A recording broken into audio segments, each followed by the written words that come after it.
So ఈ food తెలియని వాళ్ళైతే ఎవ్వరు లేరు అనమాట. చాలా మందికి తెలిసే ఉండాలి. దీన్ని అయితే గిన్నెప్ప అంటారు అండ్ సర్వప్ప అనేసి అంటారు. సో చాలా చాలా టేస్టీగా ఉంటుంది. వర్షం పడుతుందని మేమైతే ఇది ప్రిపేర్ చేస్తున్నాం అనమాట. సో ఎలా ప్రిపేర్ చేయాలో చూద్దాం రండి. ఫస్ట్ అయితే బియ్యం పిండి తీసుకోవాలి. మనం ఎంతైతే చేస్తున్నామో దానికి తగ్గట్టు తీసుకోవాలి. నెక్స్ట్ వచ్చేసి జీలకర్ర అండ్ ఇది పెసరపప్పు వేసుకోవాలి. నెక్స్ట్ వచ్చేసి కరివేపాకు అనమాట. కరివేపాకు హెల్త్కి చాలా మంచిది గైస్. సో కరివేపాకు కూడా వేసుకోండి, మీకు కావాల్సినంత వేసుకోండి. అండ్ నెక్స్ట్ వచ్చేసి సాల్ట్ యాడ్ చేయండి. అండ్ మనం తగినంత కారం కూడా వేసుకోవాలి.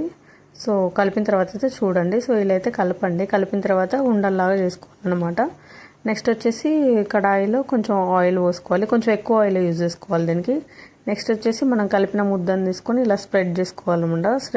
స్ప్రెడ్ చేసిన తర్వాత మధ్యలో హోల్స్ లాగా పెట్టి గ్యాస్ మీద పెట్టి మంచిగా కాగనివ్వాలన్నమాట. సో కింద అయితే మాడుతుంది, టేస్ట్